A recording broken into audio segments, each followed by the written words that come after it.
نعم، كيفية انتقال قلنا زوجين من الحليلات محمولة. يلا تفضلي قرينا التمرين. نزوج بين بذور منسى صفراء وبذور متجعدة وخضراء ويعطي خلف الجيل إخصاب متقطع بذور منسى وصفراء. يلا ناخذ التزاوج الأول.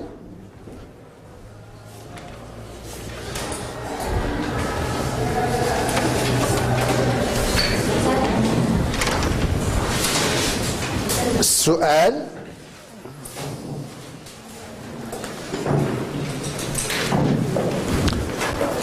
قلنا مثل على شكل جدول، مثل على شكل جدول الصفات المدروسة لكل مورثة،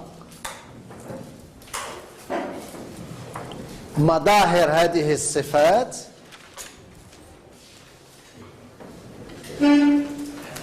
الحليل السائد والحليل المتنحي بالنسبة لكل صفة. هذا السؤال الأول.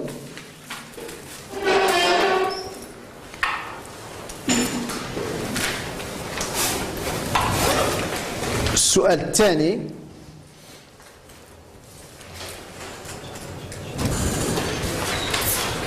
حدد الأنماط الوراثية لكل من آباء وأفراد التزاوج الأول. حدد الأنماط الوراثية لكل من آباء وأفراد التزاوج الأول. يلا بسرعة ناخذ في البحث.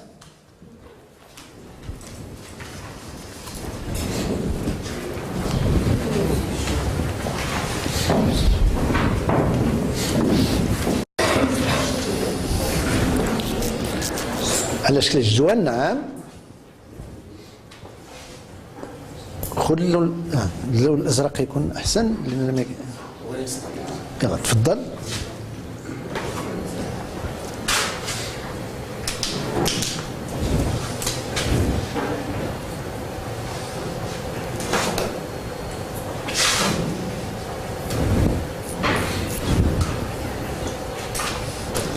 نقسمها إلى أعمدة. قلنا العمود الأول ماذا نضع فيه؟ المورثات. يلا نملأ الأعمدة المورثات. العمود الثاني الصفات المدروسة.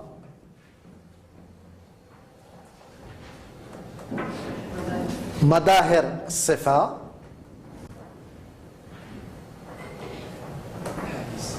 الحليل السائد.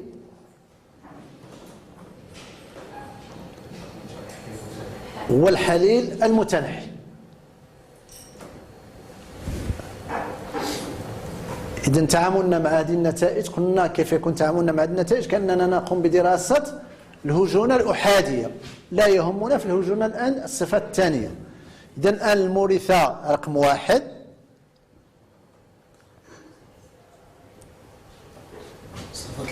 يلا الصفات المدروسة. خذنا الصفة، غادي ناخذوا شكل البذور. قرا عنا تفضل.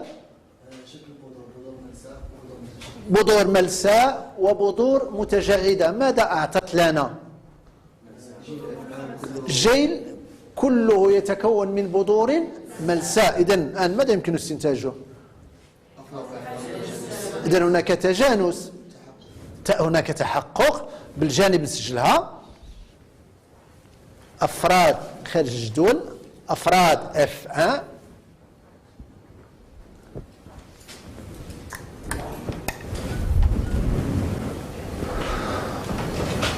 إذن تحقق القانون الأول. ماذا يعني تحقق القانون الأول؟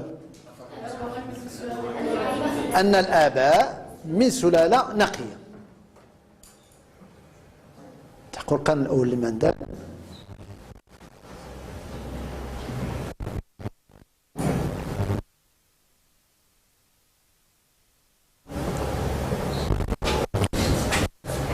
إذا نرجع للصفة الآن، قلنا ما هي الصفة المدروسة؟ شكل البذور.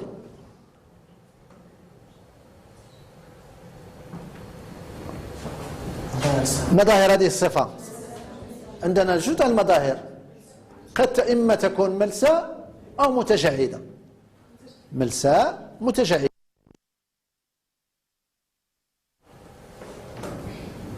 الجيل الأول F1 كيف هو؟ ملساء. F1 ملساء. إذا شنو كان الحالل السائد؟ ملساء. كيف نرمز إليه؟ آل كبيرة معناها ليس. سائد أمام من؟ أمام التجعد المتجعدة.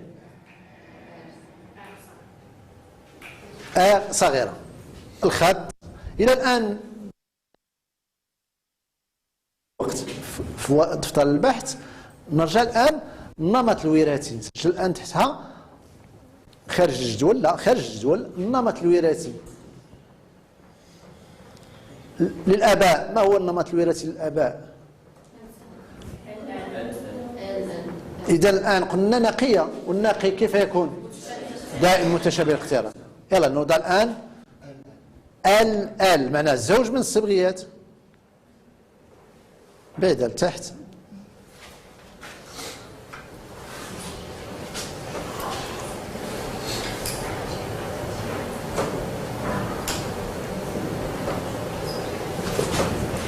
علامة في التزاوج أننا الآن المتجعدة، كيف هي المتجعدة؟ F1. إذن فكل أب، ماذا يعطي لنا كل أب؟ ليس إلا بنوع واحد من الأمشاج. ما هو الأب؟ الأمشاج، نوع الأمشاج بالجانب دائما على نفس الطريقة.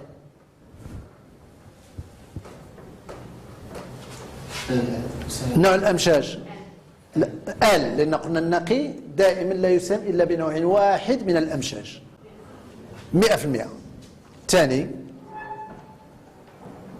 واحد كذلك نوع واحد. كم من احتمال للإخصاب؟ احتمال واحد. إذن F1 الجيل F1 جيد. وندير التجميع. هذا التجميع هي في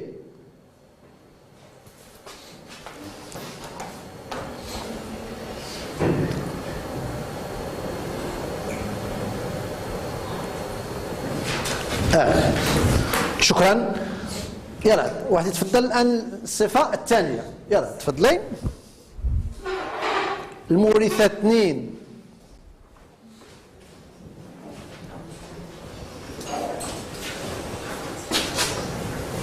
يلا في نفس الوقت نفكر بصوت مسموع ونكتب. يلا. صفة المدروسة لون البذور. هي لون البذور.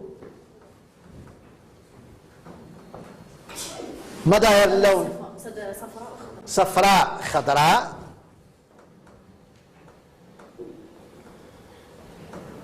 الجيل الأول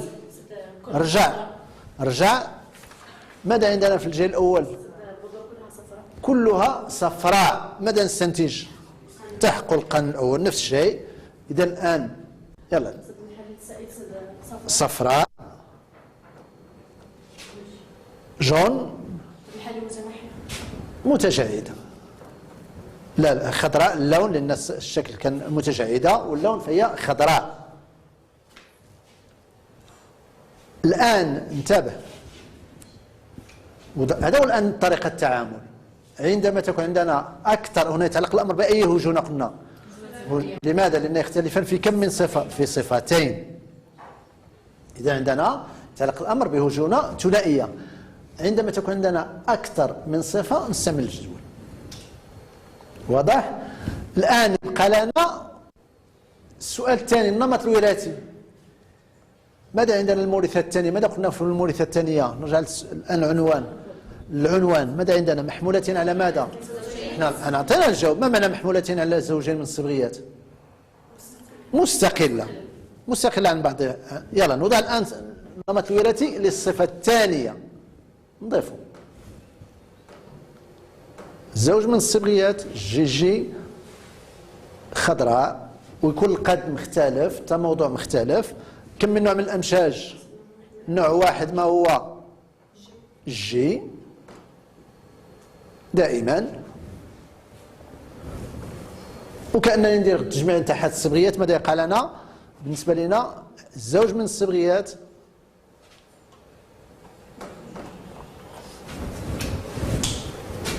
واضح؟ شكرا. والنسبة بطبيعة الحال ماذا عندنا؟ قلنا جيل متجانس 100%.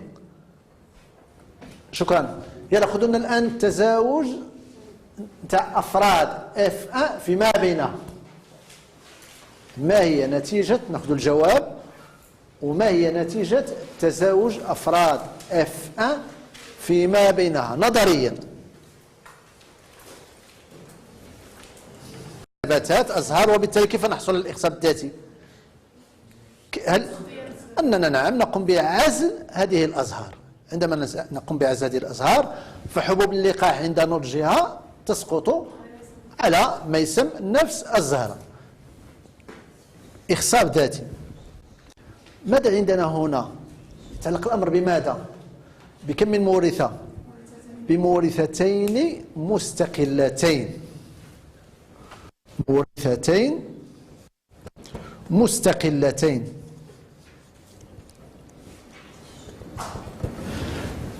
سبقنا درسنا الآن في الانقسام الاختزالي. ماذا قلنا حول عندما تكون هناك الآن مورثتين مستقلتين؟ نوع التخليط. ما هو نوع التخليط اللي غادي يكون عندنا؟ فهو التخليط البيصبغي، أي التخليط الحر للصبغيات. إذا الآن تعطينا كم من نوع من الأمشاج؟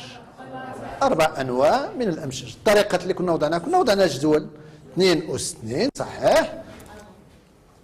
ولكن ما هي هذه النوع الأمشاج؟ إذا 4 أنواع من الأمشاج. كنا ننتبه إذا سمحتوا. فعندما الآن نضع ماذا قلنا؟ نضع الآن بالنسبة لنا نوع الأمشاج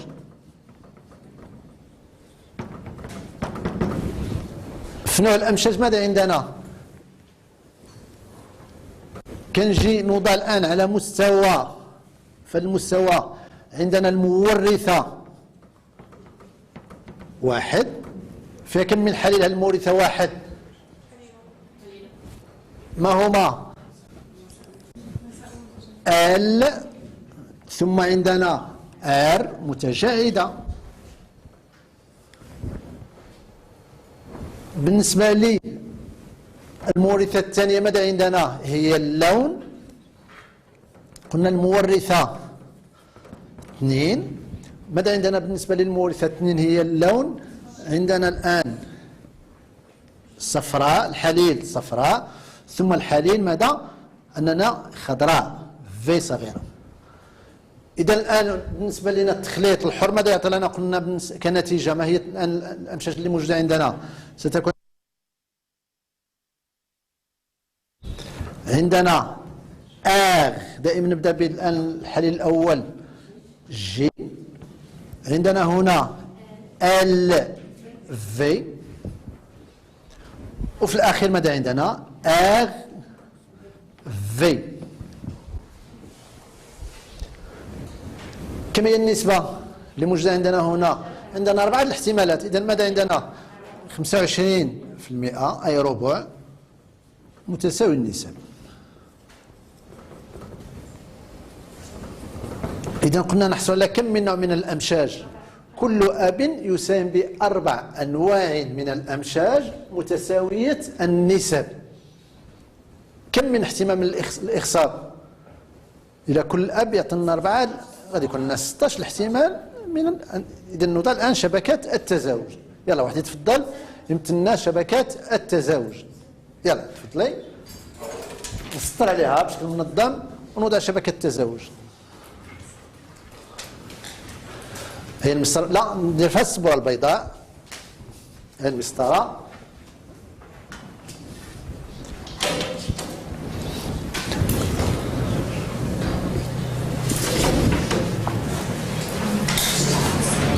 إذا ناخذ الآن تقريبا نصف صفحة في المرتب ديالي وتكون الآن شبكة واضحة وكبيرة.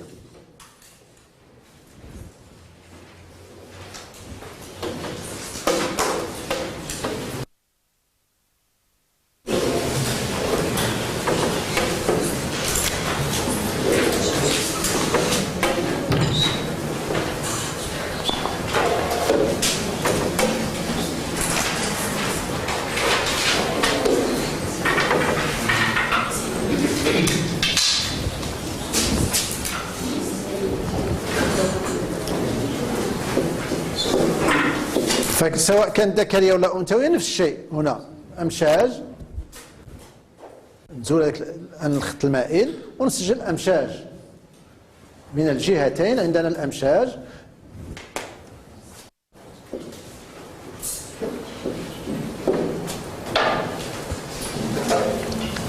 يعني يمكننا نوضعها الان على شكل بلا ما نوضع التمثيل الصبغي.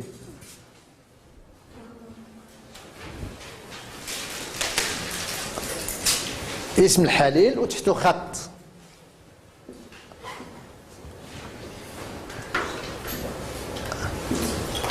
LV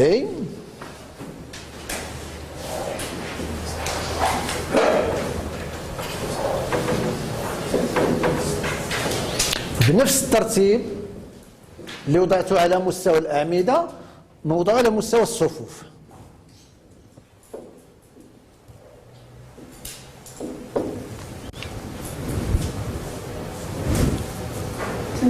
إذن سلاش دائما قلنا زوج من الصبغيات ال خطين مائلين. وبالنسبة لي المورثة الثانية نفس الشيء. لا الآن ما نوضعش النسب، الآن نسجل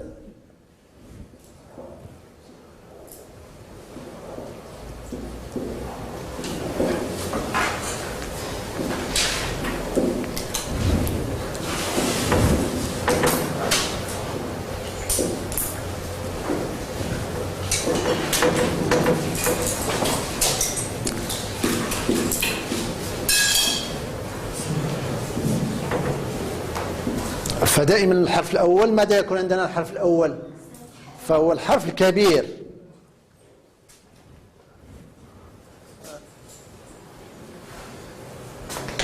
جي في.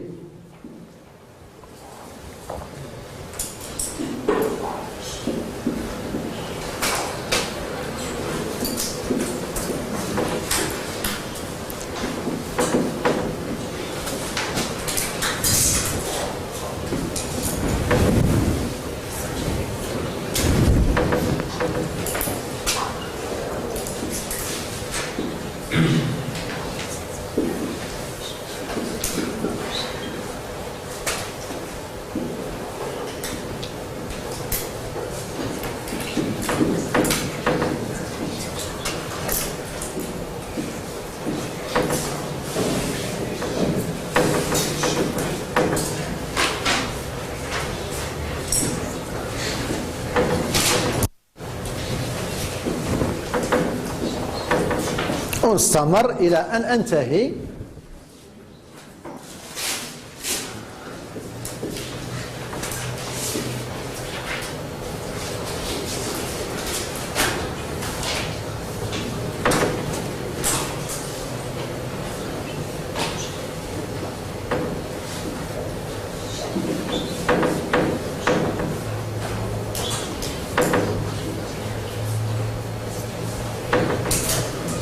شكرا. يلا ناخذ النتائج. إذا اللحظة إذا سمحتوا انتبه. فعندما يكون عندنا تمارين للإنجاز أو فروض كتابية أو في الامتحان، عندما الآن ناخذ نفس الشبكة ونقوم بوضعها في ورقة البحث عاد نرجع لورقة التحرير، معنى هذاك الوقت كله يصبح وقت ميت، وقت ضائع. في حين أنني بما أنني فهمت الطريقة المنهجية ماذا أنظم العمل ديالي مباشرة في ورقة التحرير. مش مندير لأن ملي كندير عمل مضاعف وكنمشي ننقل غادي ننقل الخطأ. واضح؟ إذا الآن نوضع الشبكة ديالي بشكل منظم ونعطيها ما يكفي من الوقت ولكن مباشرة.